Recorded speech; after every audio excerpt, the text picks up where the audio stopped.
வணக்கம் ஐயா. என் பேர் சுப்பிரமணி. எங்கள் ஊர் வந்து பாதிராப்புலியூர்.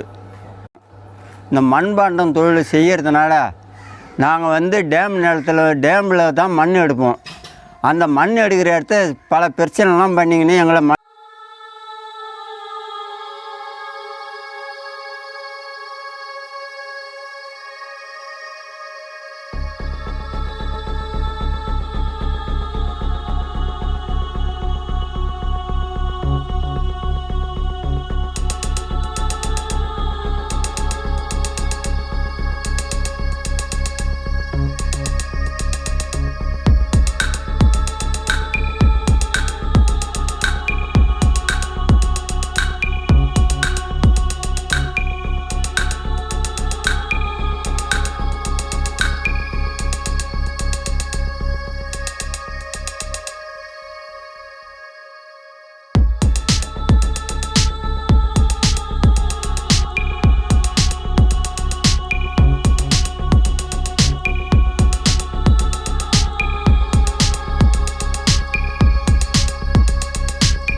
அழைக்கிறாங்க பார்த்தீங்களா, அவங்களுக்கு பெயர் வந்து என்னென்னு பார்த்தா குயவர்கள் என்று அழைக்கிறாங்க.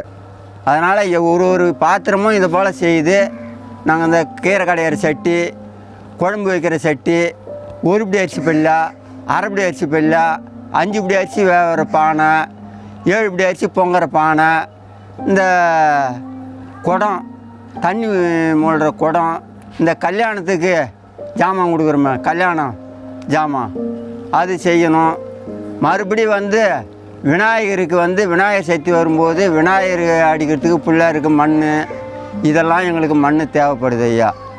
இந்த மண்ணை வந்து எங்களுக்கு ஏதாவது ஒரு இடம் பார்த்து எங்களுக்கு நியமித்து எங்களுக்கு இந்த ஊரில் இருக்கிற கிராமத்தில் இருக்கிறவங்களும் எல்லோரும் அனுசரித்து எங்களுக்கு ஒரு இடம் எங்கேயாவது அமைச்சு விடுங்க. எங்களுக்கு நிலபலம் எதுவும் கிடையாது. நாங்கள் இந்த மண்பாண்டம் ஒன்று தான் செய்து நாங்கள் வந்து காலத்தை தள்ளி வரோங்க. எங்கள் பாட்டன் தலைமுறையிலேருந்து எங்கள் அப்பா தலைமுறையிலேருந்து அதுக்கு முற்பாடு நான் வந்து இப்போ 3வது தலைமுறை வந்து செய்து நாங்கள் இதை தான் நினச்சி வருவோம்.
அதாவது பார்த்திங்கன்னா ஒரே போல் மண் வந்து எப்படி வந்து தமிழ்நாடு முழுக்க பரவி இல்லாமல் மாற்றம் அடைவதோ அதே போல் பார்த்திங்கன்னா அதுக்கு வந்து மண்ணும் விதிவிலக்கு கிடையாது. நம்ம பானை செய்வதற்கான மண்ணும் வந்து பார்த்திங்கன்னா இடத்துக்கு இடம் தேர்வு செய்வதற்கு போல் வேறு வேறையாக அமையும். அதில் உள்ள இயல்புகளும் பார்த்திங்கன்னா வேறு வேறையாக அமையும். ஸோ அதனால் அது கூட தேவைகளுக்கான சில களிமண் கூட வேறு சில பொருட்களை சேர்க்குறப்ப நமக்கு வந்து நல்லபடியான ஒரு பானை கிடைக்குங்க. அடுத்தபடியாக இந்த மட்பாண்டத்தை எப்படி செய்கிறாங்க அப்படின்னு பார்க்க போகிறோம். அதாவது வடிவமைக்கும் முறைகள். மட்பாண்டங்களை பலவிதமான முறைகளை பயன்படுத்தி என்ன பண்ணலாம், நம்ம வடிவமைக்கலாம். அதில் முக்கியமான 2 வகைகள் என்னென்னு பார்த்தீங்கன்னா, ஒன்று கைகளால் வடிவமைத்தல், அடுத்தது பார்த்தீங்கன்னா குயவரின் சக்கரம். இப்போ நம்ம கைகளால் வடிவமைத்தல் பற்றி பார்க்க போகிறோம். இது தொடக்க கால முறையாகுங்க. களிமண் பாண்டங்களில் களிமண் சுருள்கள் இருந்து வடிவமைக்கப்படுகின்றன. களிமண்ணின் தட்டையான அடுக்கு இருக்குது பார்த்தீங்களா, அதோட இணைத்தல் மூலம் களிமண் திடப்பந்துகளை பிணைந்து அதாவது நம்ம கையால் பிசைஞ்சு என்ன பண்ணோம், ஒரு குறிப்பிட்ட வடிவம் கொடுக்குறப்ப என்ன மாறும் பார்த்திங்கன்னா, அந்த வடிவம் வந்து கொஞ்சம் கொஞ்சமாக வந்து ஒரு உருவமாக மாற்றம் அடையும். இப்படி மாற்றம் அடைகிறது பேர் தான் சொல்கிறாங்க கைகளால் வடிவமைத்தல் அப்படின்னு சொல்கிறாங்க. அடுத்தது குயவரின் சக்கரம். அதாவது இதுக்கு இன்னொரு பேர் என்ன பண்ணால் வீசுதல் என்று அழைக்கிறாங்க. களிமண்ணானது ஒரு சூழல் மேடையின் நடுவில் சக்கரத்தலை என்ற பகுதியில் வைக்கப்படும் போது அதிலிருந்து செய்யக்கூடிய ஒரு பொருள் தான் என்னென்னு பார்த்தீங்கன்னா இந்த குயவரின் சக்கரம் என்று அழைக்கப்படுகிறது. இச்சக்கரத்தை ஒரு குச்சியின் மூலம் தனது கால்களாலும் உள்ள விசையை பயன்படுத்தியோ அல்லது மின் மோட்டரை பயன்படுத்தியோ நமக்கு தேவைக்கேற்ற போல் நம்ம என்ன பண்ணலாம், வேகத்தை வந்து குறைச்சும் கூட்டி என்ன பண்ணலாம், நம்ம வந்து ஒரு பொருளை வடிவமைச்சுக்கலாம். முதல் படிநிலையானது சீரற்ற களிமண் பந்தை ஒரு சமமான இடத்துல வச்சு சுழற்சியை பயன்படுத்தி கீழ்நோக்கியும் உள்நோக்கியும் அழுத்துவதன் மூலம் என்ன ஆகுது பார்த்தீங்கன்னா, களிமண் வந்து நமக்கு வந்து ஒரு குறிப்பிட்ட ஒரு திடநிலைக்கு வருது. அப்படிங்கிறப்ப அந்த திடநிலையிலேருந்து நம்ம என்ன பண்ணுது, உருவம் வந்து மாற்றம் அடையுது. அதாவது உட்புறத்துலேருந்தும் சரி வெளிப்புறத்தும் சரி நமக்கு வேணுங்கிற நம்மளோட வடிவத்தை நம்ம என்ன பண்ணலாம், அந்த சுழற்சியின் மூலமாகவும் சரி நம்ம என்ன பண்ணலாம், மாற்றிக்கலாம். இப்படி செய்கிற இது வந்து பார்த்தீங்கன்னா கண்டிப்பாக உங்களுக்கு ஒரு அனுபவம் திறமை இருந்தால் மட்டும்தான் பண்ண முடியும். எல்லாராலையும் இந்த வந்து குயவரன் சக்கத்தில் மூலிமா வந்து பண்ண முடியும் கேட்டால் கண்டிப்பாக பண்ண முடியாது. இதுக்கு வந்து கண்டிப்பாக திறமை இருந்தால் மட்டும் தான் பண்ண முடியுங்க.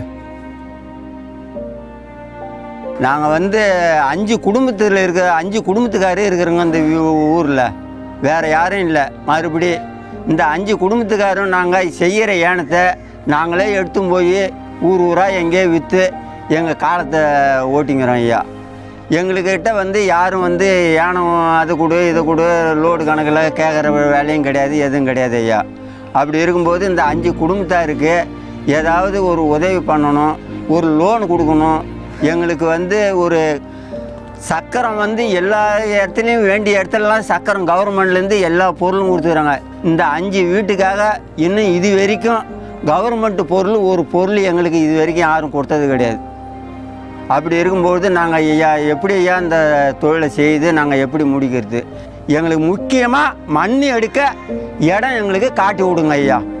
அதான் எங்களுக்கு கவர்மெண்ட்லேருந்து ஏதாவது ஒரு உத்தரவு பண்ணி ஊரார் கிராமத்தார்கிட்டலாம் பேசி ஏதாவது ஒரு இடம் எங்களுக்கு மண் அடிக்கிறதுக்கு எங்களுக்கு இடம் காட்டி விட்டுடுங்க. நாங்கள் வருஷத்தில் ஒரு 5 டிப்பர் மண் தான் அடிப்போம். நாங்கள் ஒன்றும் அதிகம் இல்லை. டேமில் வந்து டேம் மண் வந்து ஒரு 5 டிப்பர் அடிப்போம். ஆற்று ஏரி மண் வந்து ஒரு 3-4 டிப்பர் அடிப்போம். இதுதான் 10 டிப்பர் மண் அடிப்போம், அவ்வளோதான். வருஷத்துக்கு எங்களுக்கு இந்த மண் உதவி மட்டும் பண்ணி விடுங்க ஐயா. நாங்கள் வருஷாந்திரம் நாங்கள் படுற பாடு இந்த ஆண்டவனுக்கே பொறுக்காது ஐயா. இன்று நாம் அவர்கள் செய்த புதுப்பானையில் பொங்கலிட்டு மகிழ்ச்சியை கழிக்க அவர்களோ அன்று கடும் வெயிலில் பொங்கலை மறந்து பானை செய்து கொண்டிருக்கின்றனர். மாறுமா அவர்களது வாழ்க்கை? கரம் கொடுப்போம் அறம் செய்ய.